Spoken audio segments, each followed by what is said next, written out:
Hello everyone, welcome back on my YouTube channel. आज हम discuss करेंगे ऑर्गेनाइजेशनल बिहेवियर में need and importance of organizational behaviour. Okay, previous lecture में हमने discuss किए थे discipline contributing to organizational behaviour. उसमें हमने बात करी थी साइकोलॉजी, सोशल साइकोलॉजी और anthropological factors of organizational behaviour. आज जो हम टॉपिक डिस्कस करने वाले हैं वो है need and importance of studying OB. क्यों हमें ज़रूरत है ओबी पढ़ने की और उसका क्या इम्पोर्टेंस है किसी एक इंडिविजुअल के लाइफ में, तो वो यहाँ पे हम डिस्कस कर रहे हैं need and importance of OB. ठीक है, चलिए लेक्चर स्टार्ट कर लेते हैं। Need and importance, first one यहाँ पे लिखा हुआ है, यहाँ पे मैंने 7 इम्पॉर्टेंस लिखे हुए हैं। Skill development, understanding level of motivation and satisfaction of employees, help in increasing efficiency of organization, to create healthy and ethical environment in organization. OB organizational behavior helps in utilization the resources to optimum level. It helps to predicting behavior of group individual, and last one, improve goodwill of the organization. ठीक है, these are the need as well as we can say that these are the significant importance of organizational behavior. First one is skill development. Okay, skill development में यहाँ पे जो हम बात कर रहे हैं वो है ability and knowledge of employee. Suppose someone want to increase their ability, increase their knowledge toward the working in the organization. The first of all he and she has to learn, he and she has to aware, he and she has to improve their skills. Okay, so this reason they have to study each and every factor of the organization.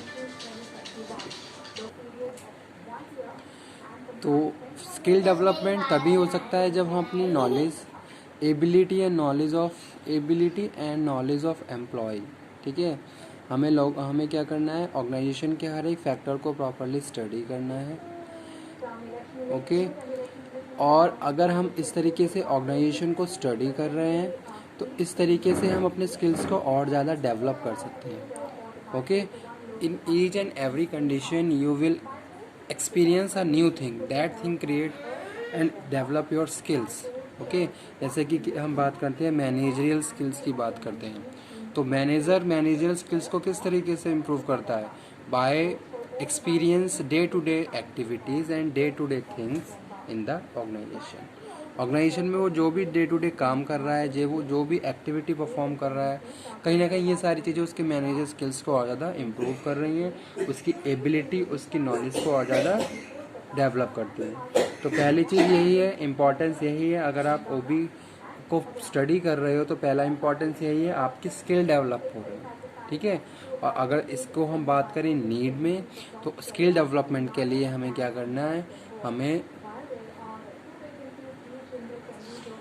अपने employees के behaviour को study करना है, उनकी knowledge, उनकी ability, power को study करना है।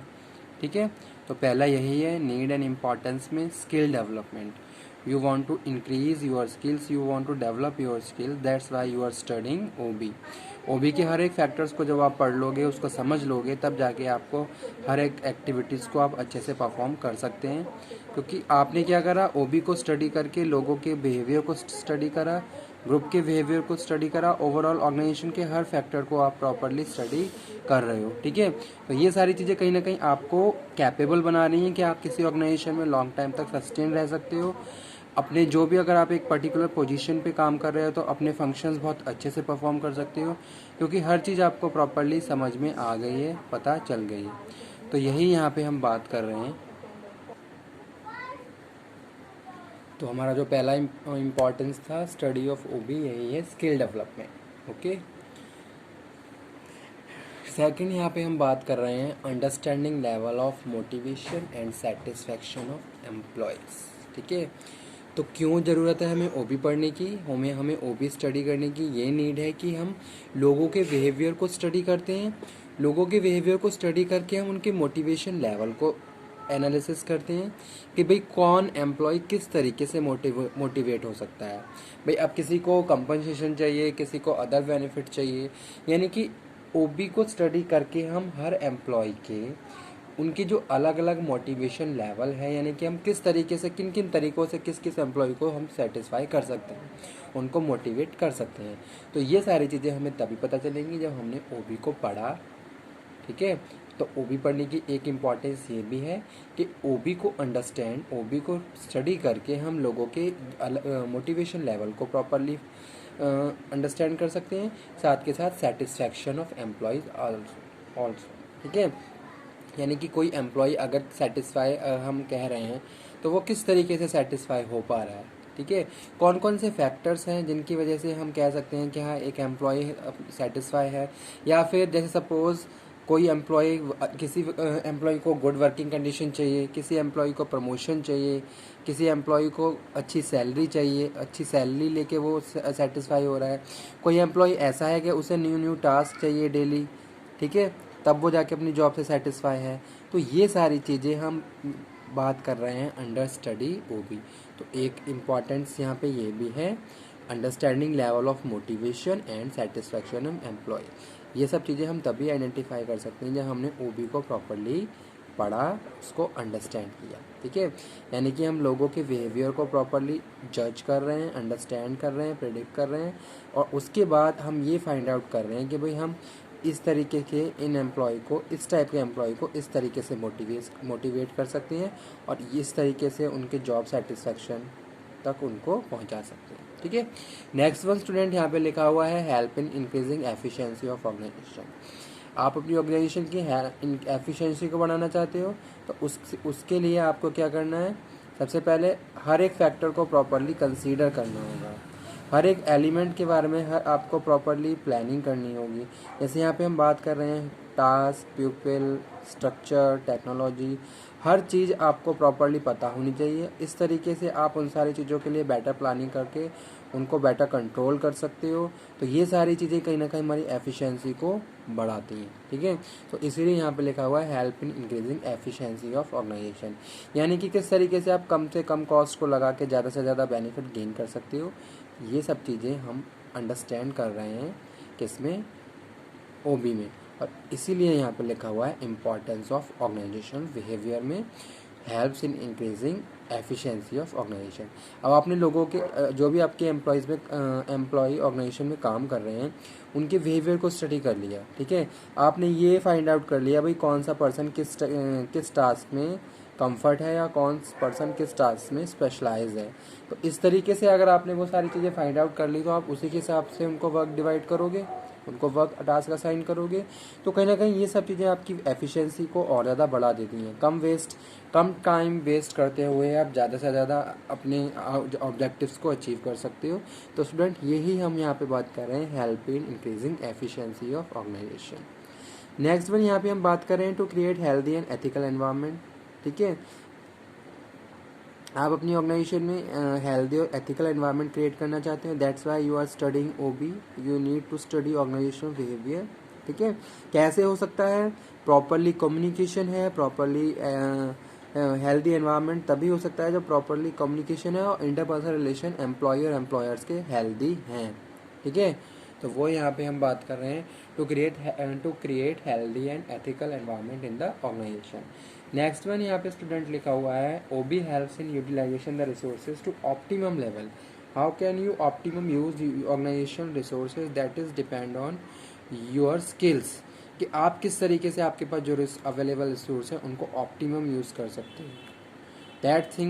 This thing you can understand with the better understanding of study OB also. पहले आपने ओबी और पूरी ऑर्गेनाइजेशन को प्रॉपरली स्टडी किया, तो उसके बाद आप बहुत एंश्योरिटी के साथ आपके पास जो भी रिसोर्सेज हैं उन्हीं को ऑप्टिमम यूज़ करके अपनी ऑर्गेनाइजेशन की एफिशिएंसी को इंक्रीज़ कर सकते हो, अपने ऑब्जेक्टिव, अपने गोल्स को अचीव कर सकते हो। तो फिफ्थ जो हमारा इम्पॉर्टेंस है वो यही है, OB helps in utilisation the resources to optimum level. Okay, यहाँ पे हम किसी भी रिसोर्स की बात कर सकते हैं, ह्यूमन रिसोर्स की बात कर सकते हैं, फाइनेंशियल रिसोर्स की बात कर सकते हैं। ठीक है, या फिर हम बात करें जैसे कि मैन, मशीन में 5M की बात करें तो ये सारी चीज़ें आप तभी ही बेटर प्लानिंग और कंट्रोलिंग कर सकते हो जब आपने इनको ऑर्गेनाइजेशन से कनेक्टेड करते हुए सारी चीज़ों को वेल स्टडी कर रखा है। ठीक है, तो एक इम्पॉर्टेंस ये भी है। उसके बाद नेक्स्ट है to help to it helps to predicting behaviour of group और इंडिविजुअल। ठीक है,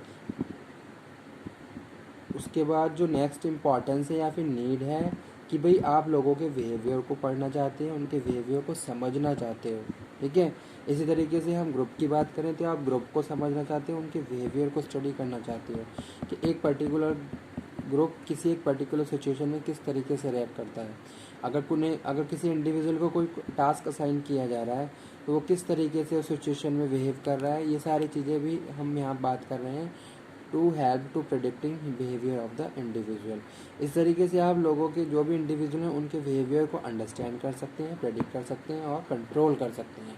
तो ये सारी चीज़ें ही हम बात कर रहे हैं इंपॉर्टेंस ऑफ ओबी। एक इम्पॉर्टेंस यही है, ओबी को पढ़ के आप सारे जो भी आपके इंडिविजुअल हैं उनके बिहेवियर को बेटर अंडरस्टैंड, बेटर प्रिडिक्ट और बेटर कंट्रोल कर सकते हैं और उसी के हिसाब से अपने गोल्स और ऑब्जेक्टिव को अचीव कर सकते हैं। ठीक है, लास्ट वन स्टूडेंट यहाँ पे लिखा हुआ है to improve goodwill of the organization. कहीं ना कहीं ये सारी चीज़ें ऑर्गेनाइजेशन की गुडविल को बढ़ाती हैं अगर सारी चीज़ें प्रॉपरली अप टू मार्क्स हैं। फर्स्ट थिंग बेटर अंडरस्टैंडिंग है लोगों के बीच। सेकंड थिंग प्रॉपर कम्युनिकेशन है, एफिशिएंसी इफेक्टिवनेस के साथ अपने आप ऑप्टिमम यूटिलाइजेशन ऑफ रिसोर्सेज को कर रहे हो। तो कहीं ना कहीं ये सारी चीज़ें आपकी ऑर्गेनाइजेशन की गुडविल को बढ़ा रही हैं।